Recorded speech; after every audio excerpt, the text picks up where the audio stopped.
Hello everyone, welcome back to my channel Wangxian lovers. और आज मैं आपके साथ Wangxian fan fiction cruel destiny का नेक्स्ट पार्ट शेयर करने वाली हूं। अगर अभी तक आपने चैनल को सब्सक्राइब नहीं किया तो प्लीज़ चैनल को सब्सक्राइब कर लीजिएगा, और अगर वीडियो पसंद आती है तो प्लीज़ लाइक भी कर दीजिएगा। तो चलिए क्रूल डेस्टिनी का नेक्स्ट पार्ट शुरू करते हैं।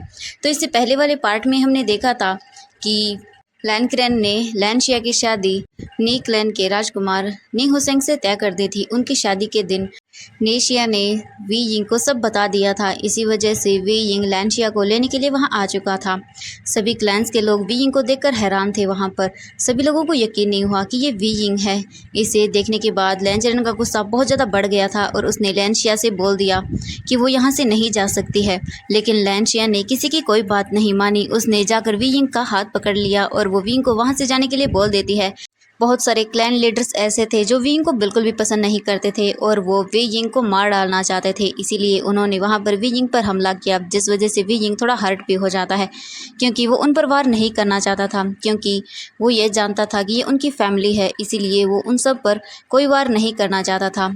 वी यिंग के घायल होने पर लैनशिया बहुत गुस्से में हो जाती है और वो अपने पावर्स का यूज़ करके सभी को वहाँ पर हर्ट कर देती है, जिस वजह से लैनचरन भी काफ़ी ज़्यादा घायल हो जाता है। ये देखने के बाद लैनसिचन को बहुत गुस्सा आता है, क्योंकि वो अपने अंकल और ब्रदर की हालत देख रहा था कि उनकी हालत कितनी बुरी हो चुकी है। वांग जी बहुत ही सदमे में था। उसने सोचा नहीं था कि ऐसा भी कभी हो जाएगा।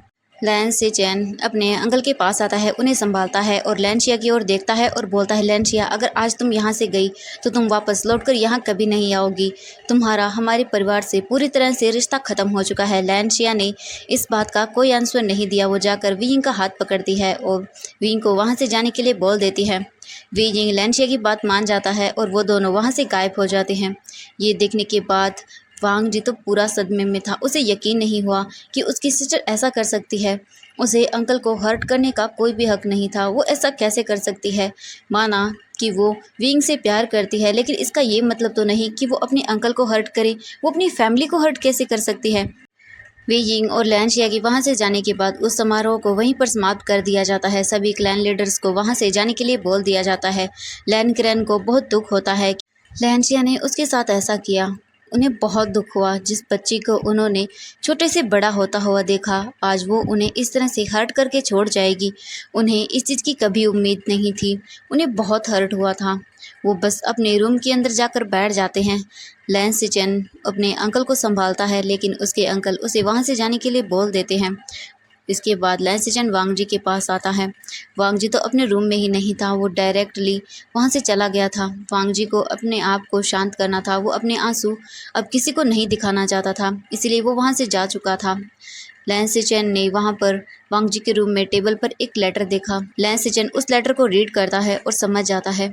इसके बाद वो बस अपने ब्रदर के सही सलामत होने की उम्मीद कर सकता था, क्योंकि वो जानता है वांग जी इस वक्त बहुत हर्ट फील कर रहा है। और वहाँ दूसरी तरफ वे यिंग लैनशिया को लेकर वापस तफन माउंटेन आ चुका था। जियांग यान ली को और जियांग चेंग को ये बिल्कुल भी यकीन नहीं हुआ कि उनका ब्रदर कभी ऐसा भी करेगा। जियांग यान ली जियांग चेंग की ओर देखती है और बोलती है, चेंग, मुझे बिल्कुल यकीन नहीं हो रहा कि आशियन ऐसा कर सकता है। जियांग यान ली अपने हस्बैंड जिन जिशवान के साथ और अपने छोटे बेटे जिन रुलैन के साथ जियांग सेक्ट आई हुई थी। जियांग चेंग जानली की ओर देखता है और बोलता है, शिजे, मुझे यकीन नहीं हो रहा कि वो हमारा वी यिंग है। वी यिंग ऐसे कैसे कर सकता है? आपने देखा नहीं? मुझे यकीन नहीं है कि वो हमारा वी यिंग है। हमारा वी यिंग कभी ऐसा नहीं है।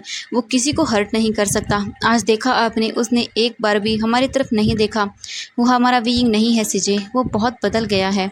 ये बोलकर जियांग चेंग अपनी शिजे को हक कर लेता है। वो दोनों एक दूसरे को हक किए हुए बहुत ज़्यादा रो रहे थे। इसी तरह से धीरे धीरे वक्त बीतता गया।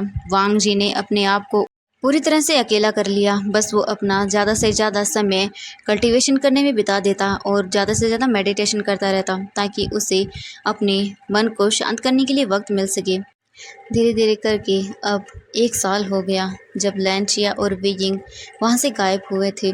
जियांग फैमिली और लैन फैमिली दोनों ही अपने राजकुमार और अपनी राजकुमारी को बहुत मिस किया करते थे। वांग जी को भी अपनी सिस्टर की और वी यिंग की तो हमेशा उसे याद आती रहती।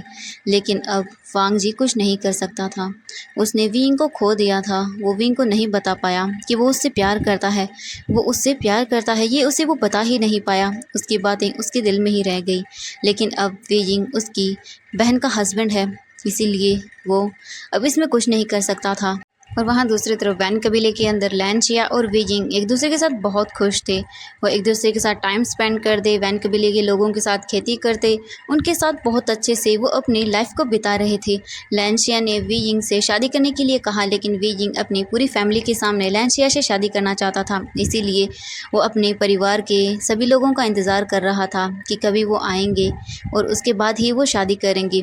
और वीजिंग साथ में अपने वर्ल्ड में वापस भी जाना चाहता था, क्योंकि वो एक बार अपने उन फैमिली मेम्बर से भी मिलना चाहता था। लैंचिया ने उन्हें लेटर लिख दिया था कि वीजिंग बिल्कुल ठीक है और उसके साथ है।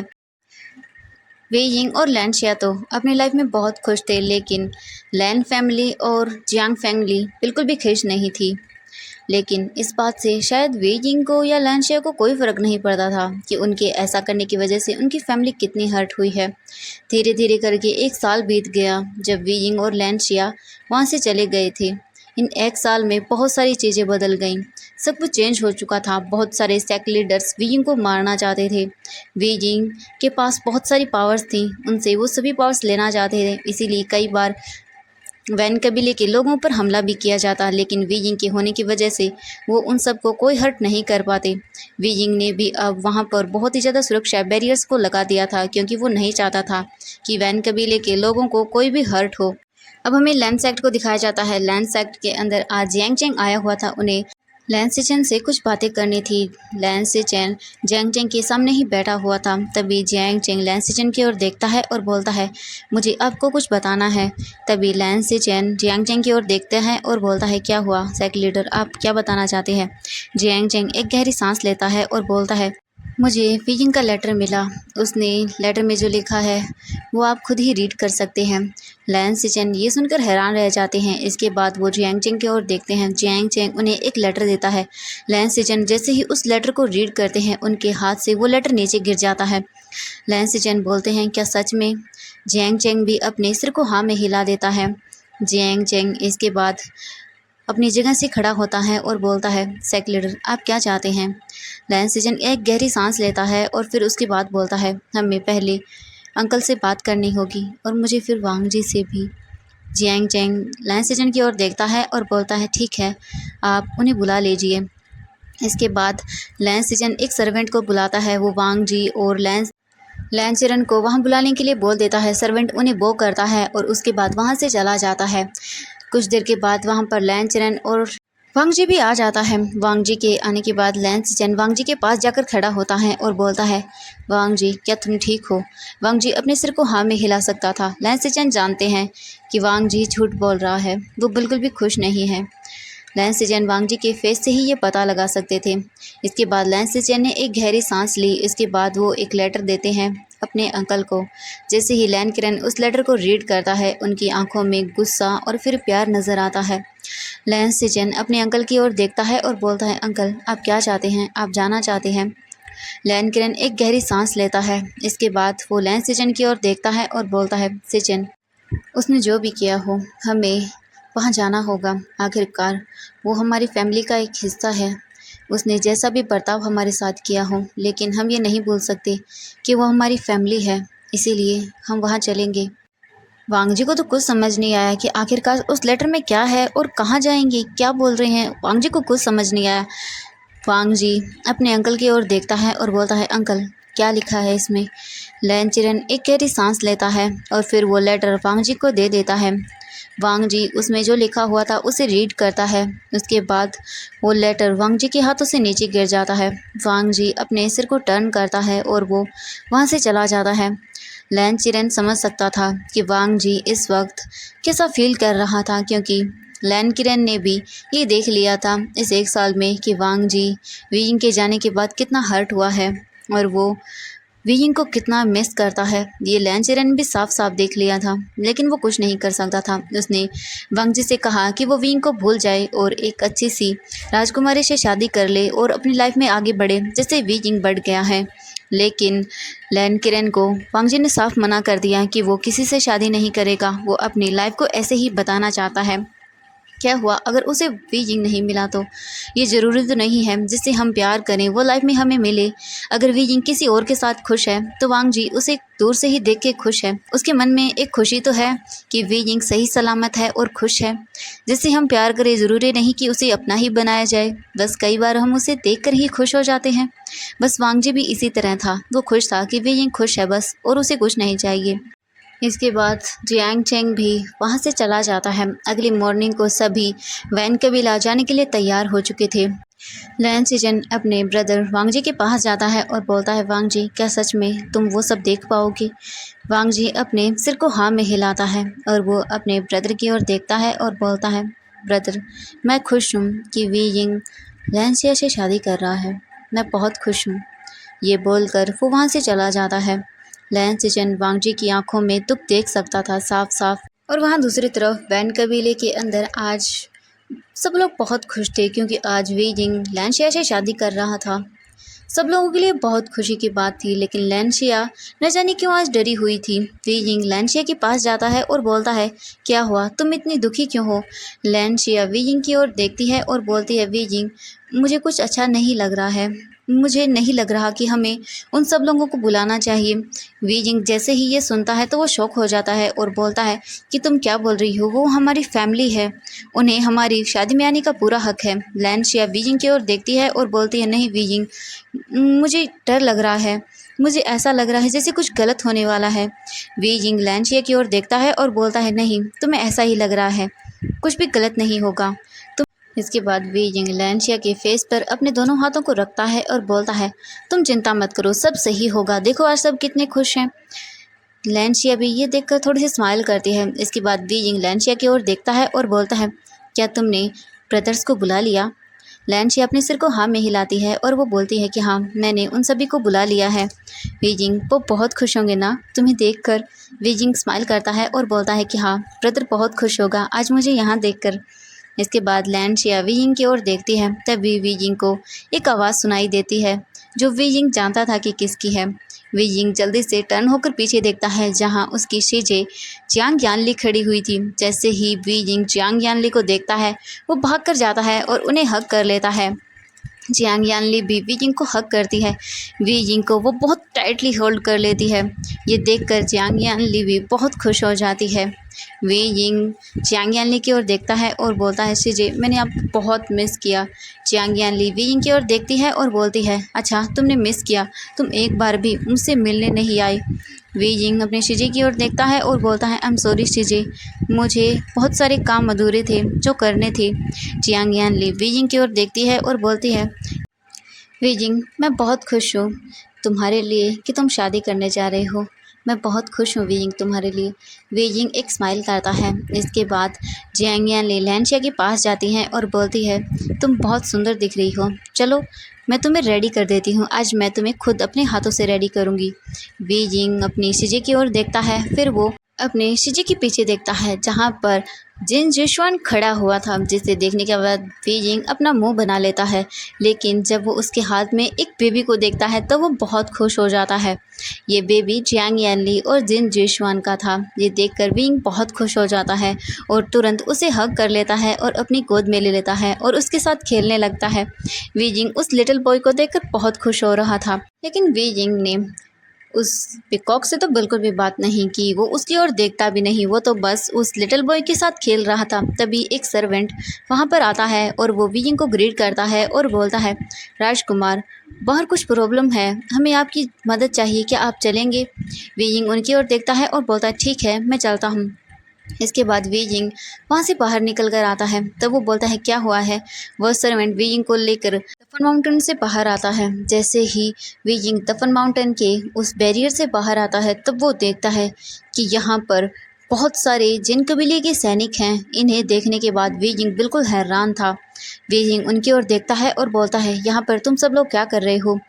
तभी वहाँ पर हमें जिन गोंगियाओं को दिखाया जाता है। जैसे ही वी यिंग उसे देखता है तब वो बोलता है, तुम कौन हो और तुम यहाँ क्या कर रहे हो? जिन गोंगियाओ वी यिंग की ओर देखता है और बोलता है, वी यिंग तुम्हें क्या लगता है कि तुम सब कबीलों से छुपकर यहाँ अकेले रहोगे और अपना एक कितना बड़ा सेक्ट बना लोगे तो तुम्हें कोई कुछ नहीं करेगा? नहीं, आज तुम्हारा अंत होने वाला है वी यिंग। वी जिंग उसकी ओर देखता है, एक स्माइल करता है और बोलता है, तुम्हारा दिमाग ख़राब हो गया है, यह क्या बकवास है। वी जिंग उनकी ओर देखता है और बोलता है, तुम सब ये क्या बोले जा रहे हो। तुम सब अभी के अभी यहाँ से जाओ, वरना तुम्हारा वो हाल होगा जो तुमने सोचा भी नहीं होगा। वी जिंग गुस्से में उस सर्वेंट की ओर देखता है और बोलता है, जाओ उस जिन जिशवान को यहाँ बुला कर लेकर आओ। वो यहाँ इतने सैनिकों को लेकर किस लिए आया है। मैंने उन सबको अपनी वेडिंग में इसीलिए बुलाया था क्योंकि मैं चाहता था कि सभी लोग फिर से एक हो जाएं, लेकिन मुझे नहीं पता था कि ये सब होगा।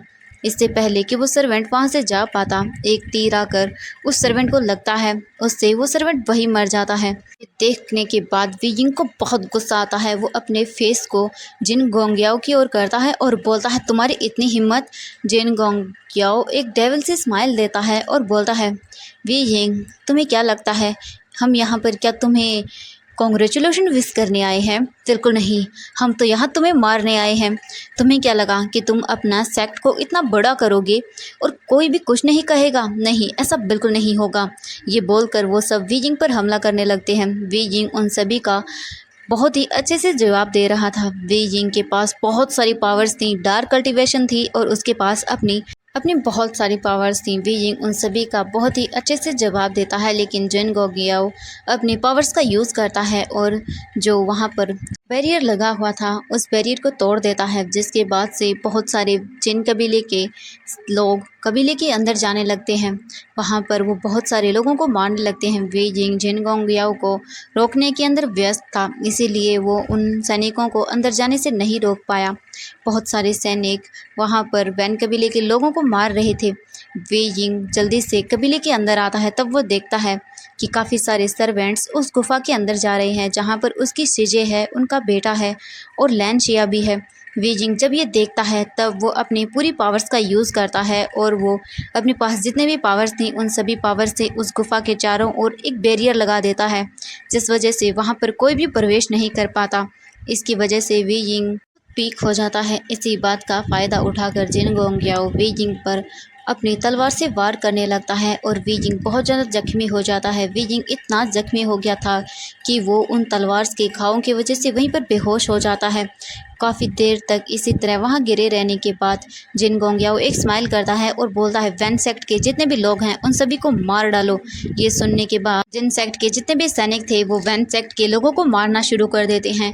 वीजिंग अपने आइज़ को बंद कर लेता है, वो बेहोश हो जाता है। पेन की वजह से पूरे वैन सेक्ट के लोगों को मार दिया जाता है, लेकिन वो सभी वीजिंग उस गुफा में प्रवेश नहीं कर पाते क्योंकि वहाँ पर वीजिंग की पावर से एक सुरक्षा कवच बनाया गया था, जहाँ पर कोई भी एंटर नहीं कर पा रहा था। वैन कबीले को पूरी तरह से तबाह कर दिया गया था, हर एक चीज़ को वहाँ पर तहस तहस कर दिया गया था। वीजिंग कुछ नहीं कर पाया। इस पार्ट में बस इतना ही। नेक्स्ट पार्ट के लिए वेट कीजिएगा। Thank you so much.